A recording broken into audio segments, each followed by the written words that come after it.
সাভারে জাতীয় স্মৃতিসৌধে পুষ্পস্তবক অর্পণের মাধ্যমে মহান মুক্তিযুদ্ধের বীর শহীদদের প্রতি গভীর শ্রদ্ধা নিবেদন করেছেন নবনির্বাচিত রাষ্ট্রপতি মির্জা ফখরুল ইসলাম আলমগীর। পরে নবনিযুক্ত ৫ মন্ত্রী প্রতিমন্ত্রীও জাতীয় স্মৃতিসৌধে পুষ্পস্তবক অর্পণ করেন। পরে স্থানীয় সরকার মন্ত্রী ডক্টর আব্দুল মঈন খান বলেন, স্বাভাবিক প্রক্রিয়ার অংশ হিসেবে মন্ত্রিসভায় নতুন সদস্য সংযোজন হয়েছে।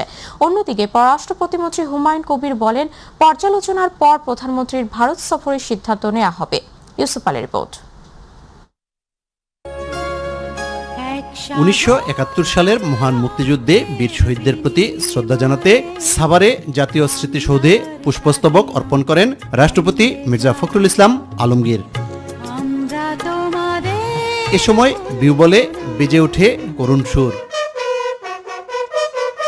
তিন বাহিনীর প্রধান সহ রাষ্ট্রপতিকে গার্ড অব অনার প্রদান করেন সশস্ত্র বাহিনীর চৌকস সদস্যরা। পরে পরিদর্শন বইয়ে স্বাক্ষর ও বৃক্ষরোপণ করেন রাষ্ট্রপতি মির্জা ফখরুল ইসলাম আলমগীর। বীর শহীদদের প্রতি শ্রদ্ধা জানাতে জাতীয় স্মৃতিসৌধে পুষ্পস্তবক অর্পণ করেন মন্ত্রিপরিষদের সদস্যরাও। স্থানীয় সরকার, পল্লী উন্নয়ন ও সমবায় মন্ত্রী ডক্টর আব্দুল মঈন খান বলেন, বিশ্বের বুকে বাংলাদেশের সুনাম অর্জন করাই হবে সরকারের মূল লক্ষ্য। বাংলাদেশের যে সমস্যাগুলো, সেই সমস্যাগুলো দূর করে বাংলাদেশকে একটি গতিশীল রাষ্ট্রে পরিণত করা এবং বিশ্বের বুকে বাংলাদেশের সুনাম পুনঃপ্রতিষ্ঠিত করা। বারবার বাংলাদেশে গণতন্ত্রের যে পরিক্রমা সেটা ব্যাহত হয়েছে এবং বারবার বিএনপি সেটাকে নতুন করে প্রচেষ্টা নিয়েছে এদেশকে গণতন্ত্রের পথে নিয়ে যাওয়ার জন্য। অন্য মন্ত্রী ও প্রতিমন্ত্রীরা বলেন, সবার আগে বাংলাদেশকে সামনে রেখে বিভিন্ন শ্রেণী পেশার মানুষের সাথে আলোচনা করে দেশকে সামনের দিকে এগিয়ে নিয়ে যাওয়া হবে। চ্যালেঞ্জ তো অনেক রয়েছে, সেই চ্যালেঞ্জগুলি মোকাবেলা করতে হবে। ইতিমধ্যেই 6 মাসের মধ্যে আমরা অনেক দূর কাজ এগিয়ে নিয়েছি। এখন এক্সিকিউশন করার জন্য যে সময়টি দরকার, সেই সময়টি আমাদের লাগবে। সবার আগে বাংলাদেশকে রেখে আমাদের ন্যাশনাল ইন্টারেস্টের ভিত্তিতে আমরা আমাদের ফরেন রিলেশনস কন্ডাক্ট করব, policy and delivery in every way. মন্ত্রণালয়ের কাজের পরিধিটা কত বড় এবং আসলে প্র্যাকটিক্যাল কি কি প্রবলেম আসে, তো আমার বিশ্বাস ইনশাল্লাহ আপনারা সবাই সহযোগিতা করলে, দেশবাসীর সাথে থাকলে ইনশাল্লাহ ভালোভাবেই করবেন ইনশাল্লাহ কাজ। রাষ্ট্র ও সরকারের গুরুত্বপূর্ণ দায়িত্ব পাওয়ার পর রাষ্ট্রপতি মির্জা ফখরুল ইসলাম আলমগীর সহ মন্ত্রিপরিষদের সদস্যরা মহান মুক্তিযুদ্ধে শহীদদের প্রতি শ্রদ্ধা নিবেদন করেন জাতীয় স্মৃতিসৌধে। দেশের মানুষের প্রত্যাশা, যে লক্ষ্য নিয়ে মুক্তিযুদ্ধ সংগঠিত হয়েছিল, সে লক্ষ্য বাস্তবায়নে কাজ করবেন তারা। জাতীয় স্মৃতিসৌধ থেকে ইউসুফ আলী, মাইটি। শহীদ রাষ্ট্রপতি জিয়াউর রহমান ও সাবেক প্রধানমন্ত্রী বেগম খালেদা জিয়ার সমাধিতে শ্রদ্ধা জানিয়েছেন নবনিযুক্ত মন্ত্রী ও প্রতিমন্ত্রীরা। দুপুরে রাজধানীর শেরেবাংলা নগর থানাধীন জিয়া উদ্যানে শ্রদ্ধা জানান স্থানীয় সরকার, পল্লী উন্নয়ন ও সমবায় মন্ত্রী ডক্টর আব্দুল মঈন খান, বেসামরিক বিমান পরিবহন ও পর্যটন মন্ত্রী এম রশিদুজ্জামান মিল্লাত, পররাষ্ট্র প্রতিমন্ত্রী হুমায়ুন কবির এবং ধর্ম প্রতিমন্ত্রী শামীম কায়সার লিংকন। এই সময় তারা মাজারে ফাতেহা পাঠ ও দোয়া মোনাজাত করেন। শ্রদ্ধা জানানো শেষে স্থানীয় সরকার মন্ত্রী ডক্টর মঈন খান বলেন, বিএনপির শীর্ষ 17 বছরের আন্দোলনের ফসল হিসেবে স্বৈরাচারী সরকার পালিয়ে গেছে। রাষ্ট্রপতি হয়েছেন ঠাকুরগাঁও 1 আসন থেকে নির্বাচিত সংসদ সদস্য মির্জা ফখরুল ইসলাম আলমগীর। ফলে সংবিধান অনুযায়ী তার ওই সংসদীয় আসনটি শূন্য ঘোষণা করেছে বাংলাদেশ জাতীয় সংসদ সচিবালয়।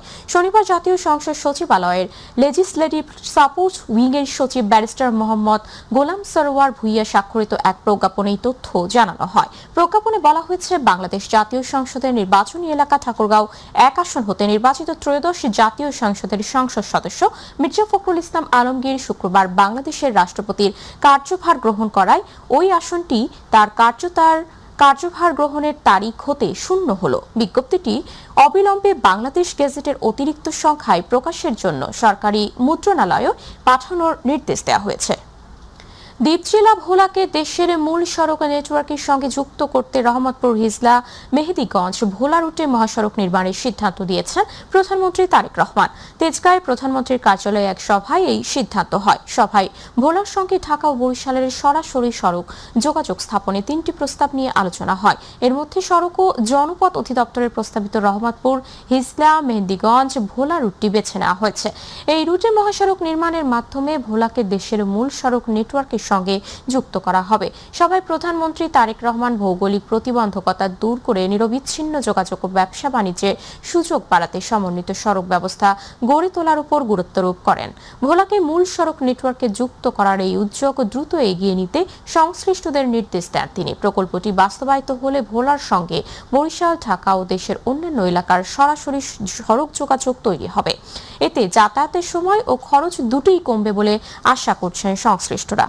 ঢাকা মেট্রোপলিটন এলাকায় সন্ত্রাসী, চাঁদাবাজ ও মাদক ব্যবসায়ীদের বিরুদ্ধে ব্যবস্থা গ্রহণের নির্দেশ দেওয়া হয়েছে বলে জানিয়েছেন স্বরাষ্ট্রমন্ত্রী সালাউদ্দিন আহমেদ। বিকেলে ঢাকা মেডিকেল চাঁদা না দেয়ায় হামলার শিকার চিকিৎসক আসাদুর রহমানকে দেখতে এসে এসব বলেন তিনি। এ সময় ব্যবস্থা গ্রহণে যারা ব্যর্থ হবে তাদের বিরুদ্ধেও ব্যবস্থা গ্রহণের হুঁশিয়ারি দিয়েছেন তিনি। সারা দেশে চাঁদাবাজদের তালিকা করা হচ্ছে জানিয়ে স্বরাষ্ট্রমন্ত্রী বলেন, শুধু চাঁদাবাজি নয়, চাঁদাবাজদের সাথে জড়িত পুলিশ সদস্যদেরও তালিকা করা হচ্ছে। এদিকে চিকিৎসককে হামলার ঘটনায় 7 জনের চক্রের মধ্যে 4 জনকে ইতোমধ্যে গ্রেপ্তার করা হয়েছে বলেও জানান স্বরাষ্ট্রমন্ত্রী। আমি পুলিশের প্রশংসা করি, কিন্তু পুলিশের আরও কাজ করা বাকি আছে। আমরা এই সমস্ত সাংঘবদ্ধ চাঁদাবাজ চক্র যা আছে এগুলো সবগুলোকে নির্মূল করতে চাই এবং আজকে একটা ইনস্ট্রাকশন দিয়েছি, বিশেষ করে মেট্রো এলাকায়, ডিএমপি সহ অন্যান্য মেট্রো এলাকায় যারা এরকম চাঁদাবাজ, চিহ্নিত সন্ত্রাসী, মাদক ব্যবসায়ী, তাদেরকে অতি শীঘ্র, আমি টাইম লিমিট দিচ্ছি না, অতি শীঘ্র যদি তাদেরকে আমরা হেফাজতে না নিতে পারি, আইনের আওতায় না আনতে পারি, তাহলে যারা যারা ব্যর্থ হবে তাদের বিরুদ্ধে ব্যবস্থা নেওয়া হবে। চাঁদাবাজদের সাথে যদি কোনো পুলিশ সদস্য জড়িত থাকে তাদের তালিকাও করছে। দেশে বিনিয়োগের পরিবেশ তৈরিতে সরকার কাজ করছে জানিয়ে অর্থমন্ত্রী আমির খসরু মাহমুদ চৌধুরী বলেছেন, বিনিয়োগ ছাড়া অর্থনীতিতে কোনো কিছুই করা সম্ভব নয়। এজন্য সরকার ও বেসরকারি খাতকে একসঙ্গে কাজ করতে হবে। রাজধানীর মতিঝিলে Dhaka chamber of commerce and industry আয়োজিত 2026 অর্থ বছরের দ্বিবার্ষিক অর্থনৈতিক পরিস্থিতি, রাজস্ব, মুদ্রানীতি এবং বেসরকারি খাতের প্রত্যাশা বিষয়ক সেমিনারে তিনি এসব কথা বলেন। ব্যবসায়ীদের বিভিন্ন সমস্যা সমাধানে কমিটি গঠন এবং ওয়েবসাইট চালু করা হয়েছে জানিয়ে আমির খসরু মাহমুদ চৌধুরী বলেন, ব্যবসায়ীরা কোথাও আটকে গেলে তার সমাধানে সরকার বদ্ধপরিকর। তবে কোথাও বাধার মুখে পড়লে ব্যবসায়ীদেরও নিজ উদ্যোগে তার বিরুদ্ধে রুখে দাঁড়াতে হবে। পুরো ইকোনমিক পলিসির মধ্যে, চিন্তার মধ্যে, ভাবনার মধ্যে, দর্শনের মধ্যে যে পুরো বিষয়টা হচ্ছে প্রাইভেট সেক্টর ড্রিভেন একটা ইকোনমি হবে, যেটা তারা গ্রোথকে ড্রাইভ করবে এবং পাবলিক সেক্টর, সরকারের কাজ হচ্ছে ফেসিলিটেট করা, এনেবল করা। তো সেই কাজটা আমরা করার চেষ্টা করতেছি আপনাদের সকলকে নিয়ে। অনেকগুলো সমস্যা এখানে বলেছেন। আসলে পুরো বিষয়টা, it everything boils down to investment. আমরা যত কথাই বলি, বিনিয়োগ ব্যতীত এখান থেকে বেরিয়ে আসার কোনো সুযোগ নাই। এবং আমি এটাও এগ্রি করি, অনেকে বলেছেন আপনারা, যে দেশের মধ্যে যদি বিনিয়োগ না হয় বিদেশিরা এখানে আসার জন্য যে ইনসেন্টিভ, যেটা যে তাদের যে কনফিডেন্স, সেটা হবে না। এবং বাংলাদেশের ব্যবসায়ীরা সেটা করেছে বিগত দিনে। আমাদের যে গ্রোথটা হয়েছে বিগত দিনে, সেটা মূলত প্রাইভেট সেক্টর ড্রিভেন একটা গ্রোথ ছিল। তাহলে বিনিয়োগের জন্য মূলত যে পরিবেশ দরকার, সেটা আমরা চেষ্টা করছি সেটা করার। রাজনৈতিক দলগুলোর মনস্তাত্ত্বিক পরিবর্তন এবং পলিসিগত পরিবর্তন না হওয়া পর্যন্ত নেতৃত্বস্থানে নারীর সমান অংশগ্রহণ নিশ্চিত সম্ভব না বলে মন্তব্য করেন পররাষ্ট্র প্রতিমন্ত্রী শামা ওবায়েদ। রাজধানীর এক হোটেলে পলিটিক্স ল্যাব বাংলাদেশের তরুণ নারী রাজনৈতিক নেতৃত্ব শক্তিশালীকরণ এবং গণতান্ত্রিক পরিসর পুনরুদ্ধার শীর্ষক সংলাপে তিনি এসব কথা বলেন। প্রতিমন্ত্রী বলেন, যত বেশি নারীরা শিক্ষিত হবে তত বেশি নারী স্বনির্ভর হবে এবং ক্ষমতায়ন নিশ্চিত হবে। সেক্ষেত্রে সরকার নারীদের শিক্ষার ক্ষেত্রে অধিক মনোযোগ দিচ্ছে। ফেস করে আসছি এবং মেয়েদের কে টিকে থাকতে হলে, বিশেষ করে রাজনীতিতে, আপনার তৃণমূলকে ক্ষমতায়ন করতে হবে। তৃণমূলে যারা নারীরা আছে তাদেরকে ক্ষমতায়ন করতে হবে। That is the first priority. আমাদের দেশের হিস্ট্রি বলে, আমাদের দেশের নারী প্রধানমন্ত্রী বেগম খালেদা জিয়া ছিলেন, শেখ হাসিনা ছিল, অনেক দিন ছিলেন। তারপরেও কিন্তু উইমেন এম্পাওয়ারমেন্ট যাকে বলে সেটা বস্তুত অর্থে কিন্তু আমরা পাই নাই, বিকজ রুট লেভেল থেকে নারীর ক্ষমতায়ন হয় না। ভারতের কলকাতায় হোটেলে ভয়াবহ অগ্নিকাণ্ডে নিহত 7 বাংলাদেশের মধ্যে সাতক্ষীরার 2 জনের একজন SM আলিমুজ্জামান সাজুর মরদেহ পরিবারের কাছে হস্তান্তর করা হয়েছে।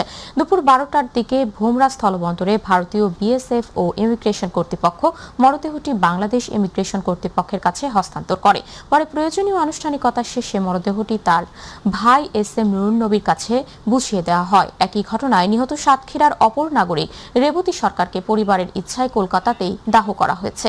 এদিকে কুষ্টিয়ার একই পরিবারের 4 সদস্য সহ সাভারের আহমেদ বাবুর মরদেহ এখনও কলকাতার হিমঘরে রয়েছে। আইনি প্রক্রিয়া শেষে পরিবারের কাছে মরদেহ হস্তান্তর করা হবে।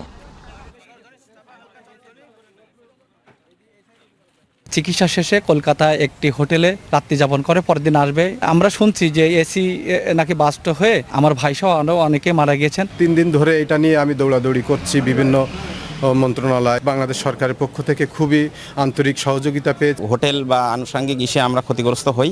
এই ক্ষতিগ্রস্ত জন্য ভারত সরকারকে আমরা দায়ী করি এবং এরকম আমার ভাইয়ের মতন আর কোনো ভাইকে যেন আমার না হারাতে হয় সেই দাবি আমি জানাই। ইন্ডিয়ার BSF এবং ইমিগ্রেশন কর্তৃপক্ষের তরফ থেকে তার লাশ আমাদের কাছে বোঝাই দেয়। আমরা লাশটা 12টার দিকে গ্রহণ করে যিনি মারা গেছেন ওনার ভাই জনাব SM নুরুন নবী, ওনার কাছে ওনার ভাইয়ের লাশটা আমরা বুঝিয়ে দিই। অপরিকল্পিত নগর উন্নয়নের ভোগান্তিতে মানিকগঞ্জ নগরবাসী বছর জুড়েই নগরের অলিগলিতে চলছে খোঁড়াখুড়ি। পৌর এলাকায় ড্রেন নির্মাণে কাটা পড়ছে পাকা সড়ক।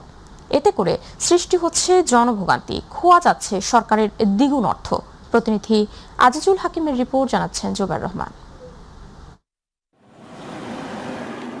42.36 বর্গ কিলোমিটার আয়তনের মানিকগঞ্জ পৌরসভায় 98,000 মানুষের বসবাস, অথচ দীর্ঘ 54 বছরেও গড়ে ওঠেনি পরিকল্পিত ড্রেনেজ ব্যবস্থা।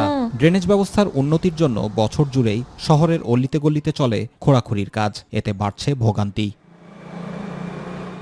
বর্তমানে পৌর এলাকার 3টি প্যাকেজে 5.17 কিলোমিটার পাকা পাইপ ও RCC ড্রেন নির্মাণের কাজ চলছে। অপরিকল্পিত ড্রেনেজ ব্যবস্থার পাশাপাশি ড্রেন নির্মাণের কাজে ধীর গতিতে নগরবাসীর দুর্ভোগের কারণ হয়ে দাঁড়িয়েছে। ফলে সামান্য বৃষ্টি হলেই পাড়া মহল্লা, স্কুল কলেজ সহ বাজার তলিয়ে যায় পানির নিচে।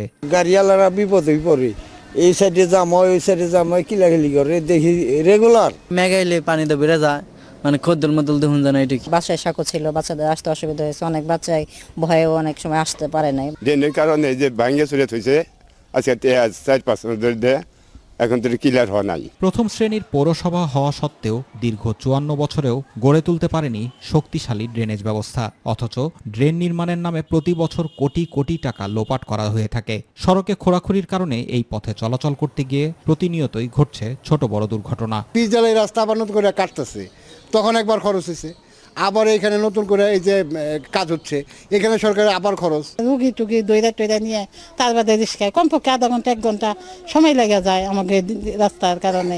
বিভিন্ন সময় বৃষ্টি হয়, তখন আমাদের মানে ড্রেস কাদা ময়লা হয়ে যায়। 1972 সালে প্রতিষ্ঠিত মানিকগঞ্জ পৌরসভা 1997 সালে প্রথম শ্রেণীর পৌরসভায় উন্নীত হয়। পৌরসভার 9টি ওয়ার্ডে 347 কিলোমিটার পাকা, কাঁচা ও আধা পাকা সড়ক রয়েছে, আর ড্রেনেজ ব্যবস্থা রয়েছে মাত্র 12 কিলোমিটার এলাকায়। এদিকে পরিকল্পনার অভাব আর শহর সমন্বয় কমিটিকে দায়ী করছেন নবযোগদানকৃত এই প্রকৌশলী। এখানে যারা প্রকৌশলী ছিল, টাউন প্ল্যানার আছে, আরো টেকনিক্যাল হ্যান্ড অনেক মানুষ আছে, তাদেরকে রাখা হয়েছে শুধু এই তাদের বুদ্ধি বিবেচনাগুলো সঠিকভাবে প্রয়োগ করার জন্য, কাজে লাগানোর জন্য। আল্লাহ আপনারা ব্রেন দিছে, আপনি কাজে লাগাইলেন না, এটার জন্য তো আর আরেকজন দায়ী না। পরিকল্পিত নগর উন্নয়নের মাধ্যমে বাঁচবে সরকারের টাকা আর আধুনিক সুযোগ সুবিধায় জীবনযাপন করবে, এমনটাই প্রত্যাশা নগরবাসীর। Jubair Rahman, MyTV news. Cholera সংক্রমণ প্রতিরোধে রাজধানী সহ 6টি জেলার 14টি থানা ও উপজেলায় মুখে খাওয়ার বিনামূল্যে কলেরা টিকা প্রদান কর্মসূচি শুরু হয়েছে।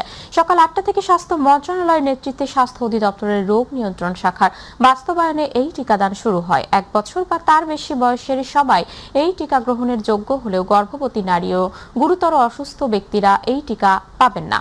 প্রথম ধাপে দেশের ঝুঁকিপূর্ণ এসব এলাকায় প্রায় 51 লাখ ৭৫,০০০ মানুষকে টিকার আওতায় আনার লক্ষ্যমাত্রা নির্ধারণ করেছে সরকার। কর্মসূচির প্রথম ডোজ পরিচালনা করা হচ্ছে 22 আগস্ট থেকে 21 সেপ্টেম্বর পর্যন্ত। এরপর আগামী 26 সেপ্টেম্বর থেকে 25 অক্টোবর প্রদান করা হবে দ্বিতীয় ডোজ। পূর্ণ সুরক্ষার জন্য নির্দিষ্ট সময়সীমার মধ্যে 2 ডোজ টিকায় গ্রহণ করতে হবে। নাগরিকরা বিনামূল্যে নির্ধারিত কেন্দ্র ছাড়াও পোর্টালে নিবন্ধনের মাধ্যমে এই সেবা গ্রহণ করতে পারছেন। দরিদ্র মানুষের জন্য বিনামূল্যে চোখের চিকিৎসা ক্যাম্প পরিদর্শন করেছেন প্রধানমন্ত্রী তারেক রহমানের সহধর্মিণী ডক্টর জুবাইদা রহমান। সকালে চোখের চিকিৎসার এই ক্যাম্প পরিদর্শন করেন তিনি। জিয়াউর রহমান ফাউন্ডেশনের উদ্যোগে এই চিকিৎসা ক্যাম্পের আয়োজন করা হয়। পরিদর্শনকালীন জুবাইদা রহমান সাধারণ মানুষের খোঁজ খবর নেন, চোখের নানা সমস্যা নিয়ে কথা বলেন সাধারণ মানুষের সঙ্গে, ঘুরে দেখেন ক্যাম্পের 5টি রুম। এই সময় বিনামূল্যে চিকিৎসার পাশাপাশি চোখের বিভিন্ন ওষুধ ক্যাম্প থেকে বিতরণ করা হয়। ফ্রি চোখের চিকিৎসা পেয়ে অনেকেই ধন্যবাদ জানান এই আয়োজকদের। অনুষ্ঠানে স্থানীয় বিএনপি ও অঙ্গ সংগঠনের নেতৃবৃন্দ সহ জিয়াউর রহমান ফাউন্ডেশনের সংশ্লিষ্ট কর্মকর্তারা উপস্থিত ছিলেন। ঢাকা সিটি সেবা করার দায়িত্ব পেলে এই শহরকে বদলে দেওয়ার লক্ষ্যে তাদের সেবা পরিচালনার প্রধান নির্দেশক হবে কোরআন। রামপুরা একরামুন্নেসা বালক উচ্চ বিদ্যালয় মাঠে হিফজুল কোরআন প্রতিযোগিতা 2026-এর পুরস্কার বিতরণী অনুষ্ঠানে এই কথা বলেন জামাত ইসলামী ঢাকা মহানগর উত্তরের আমির সালিম উদ্দিন। এ সময় তিনি আরো বলেন, ঢাকা শহরকে বদলে দেওয়ার লক্ষ্যে ইতোমধ্যেই তারা অ্যাপ ভিত্তিক নাগরিক সেবা চালু করেছে। এই অ্যাপ ব্যবহারের মাধ্যমে সিটি কর্পোরেশনের স্বেচ্ছাসেবক দল সকল নাগরিক সেবা দিতে প্রস্তুত থাকবে বলেও জানান তিনি।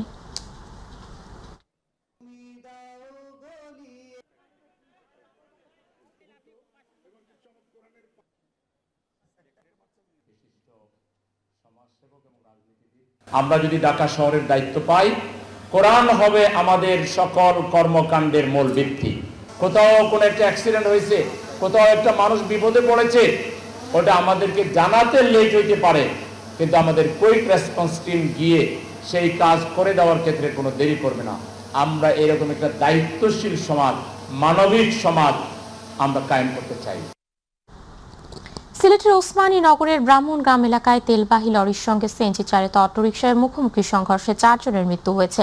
নিহতদের মধ্যে 2 জন পুরুষ ও 2 জন নারী। দুপুরে সিলেট ঢাকা মহাসড়কে এই দুর্ঘটনা ঘটে। দুর্ঘটনায় আহত 7 জনকে ওসমানীতে আনা হলে হাসপাতালে 4 জনের মৃত্যু হয়, বাকি 3 জন চিকিৎসাধীন রয়েছেন।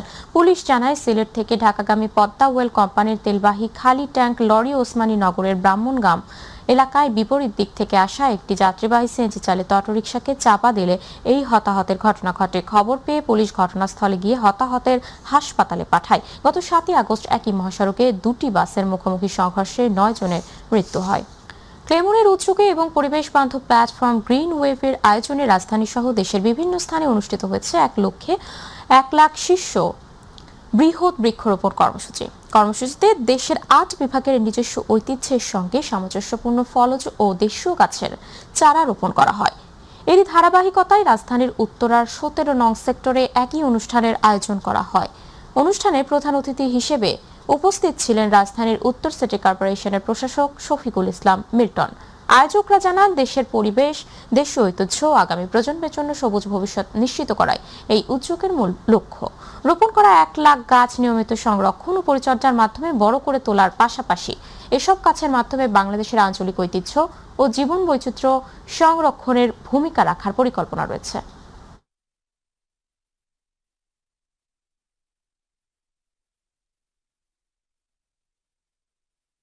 আমরা আকিজ গ্রুপকে ধন্যবাদ জানাই যে আপনারা সরকারের এই দীর্ঘমেয়াদী পরিকল্পনার সাথে আপনারা নিজেরা সংযুক্ত হয়েছেন। আমি ঢাকা উত্তর সিটি কর্পোরেশনের পক্ষ থেকে আপনাদেরকে ধন্যবাদ জানানোর পাশাপাশি আগামী দিনে আরো বিভিন্ন অঞ্চলে যেখানে আমাদের সবুজায়ন দরকার, একটা সুন্দর শহর উপহার দেওয়ার জন্য বিউটিফিকেশনের প্রয়োজন আছে, আমি আশা করব আপনারা আমাদেরকে সহযোগিতা করবেন। সিটি কর্পোরেশনের পক্ষ থেকে আপনাদের সকল কিছু তদারকি করে আপনাদের পাশে থাকবে।